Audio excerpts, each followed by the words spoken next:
President Trump says tariffs are not going away. Commerce Secretary Howard Lutnick made the statement today on Fox News Sunday. He was asked about the plan that Trump has announced back in April to impose tariffs of up to 100% on imported products, potentially doubling the cost to consumers. Rest assured, tariffs are not going away. He has so many other authorities that even in the weird and unusual circumstance where this was taken away, we just bring on another or another or another. Congress has given this authority to the president, and he's going to use it. Democrats, meanwhile, called the tariff policy a tax on Americans and say, combined with the multi-trillion-dollar tax and spending package just passed by Republicans in the House, it will damage the U.S. economy.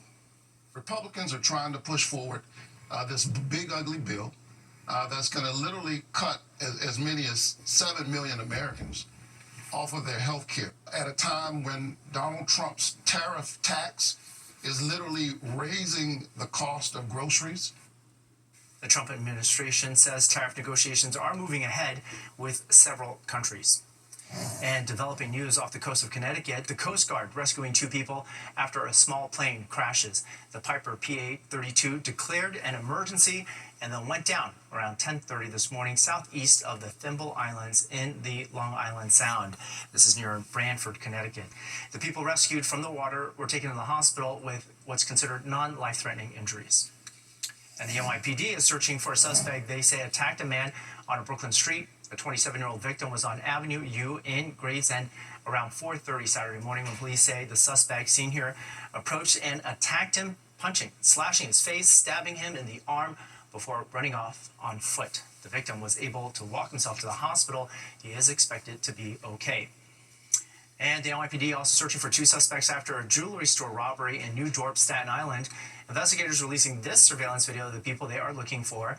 Police say it was Friday afternoon when they went to a store on New Dorp Lane, hit a 70-year-old employee in the head, and took off with $5,000 worth of jewelry. The employee was hospitalized in stable condition.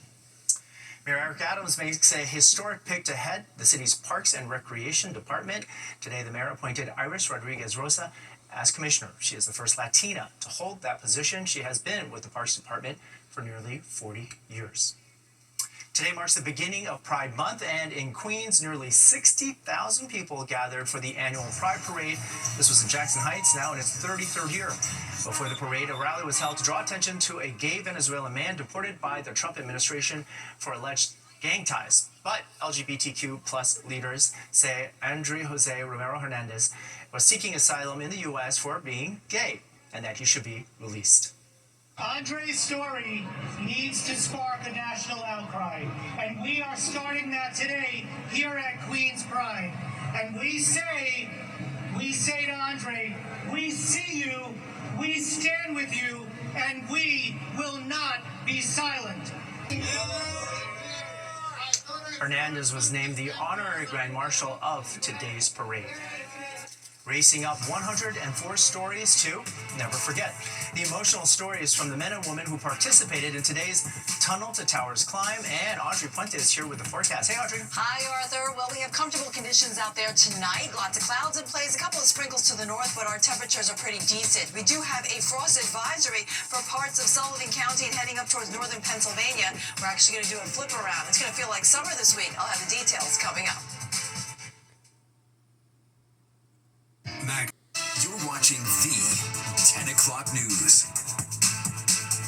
More than 1,200 participants honor the promise to never forget, racing up 104 stories at One World Trade Center in memory of 9/11 heroes. Fox 5's Stephanie Bertini was there and has a story.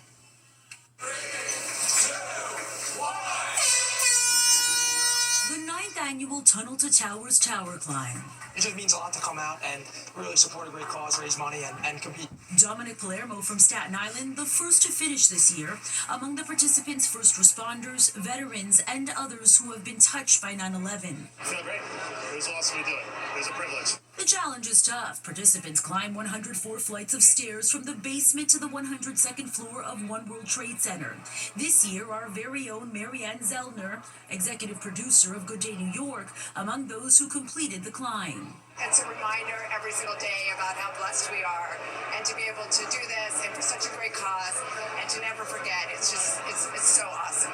The climb serves to commemorate the lives and sacrifices of all 9/11 heroes, including FDNY firefighter Stephen Siller and FDNY Captain Billy Burke Jr. Captain Burke and his men were on the 27th floor of the North Tower when the South Tower collapsed on 9/11. Burke died while saving lives at the World Trade Center. Some of the funds raised by this climb support the Captain Billy Burke Jr. Foundation. His brothers come to the climb each year. Every year, it's a wonderful event. Everybody coming out in honor and remembrance of the heroes and sacrifice of Captain Billy Burke Jr., Stephen Saw. It makes it a great day. On September 11, 2001, FDNY firefighter Stephen Siller had just finished his shift, but got word over his scanner of a plane hitting the North Tower. He drove his truck to the entrance of the Brooklyn Battery Tunnel, strapped 60 pounds of gear to his back, and ran to the Twin Towers. He died while saving others. I know my brother was on the stairwell saving people when he died. So the significance of coming up here is so important to remember. Chairman and CEO of the Tunnel to Towers Foundation, Frank Siller, is the backbone of the leadership behind the nonprofit. This annual climb is one of its events. The organization uses funds raised to help improve the lives of veterans and support fallen first responders and Gold Star families with young children through various programs and initiatives. Carrie Bavaro is the wife of late Port Authority officer Anthony Bavaro. The Tunnel to Towers Foundation paid off the mortgage on her family home, and she says has done so much since she lost her husband. The help they give, and it's not just the financial, they pay off your house, but they have services for everything you need. Counseling, they check in on you regularly. It is just like a new family that you gain. 9/11, never forget, never forget. United by community, history, and grief, those here know all too well what a hero truly is, and that's the fuel behind the climb each year. This year, 1,250 people completed the climb, the number up from years past, proof of the growth of the event and its impact. I'm Stephanie Bertini, Fox 5 News. Fox 5 is a proud media partner of the Tunnel to Towers Foundation. Coming up, good eats in Westchester, good music in Queens. We've got to look ahead at the events happening this week, and Tina Servasio is here with a look at what's coming up.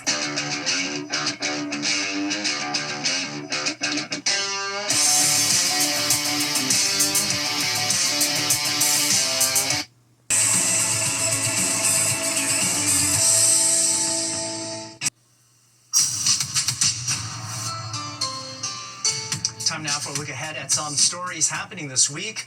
An early arrival at Newark Liberty Airport. Things that have been said lately. The runway that was shut down for repairs is reopening tomorrow, almost 2 weeks ahead of schedule.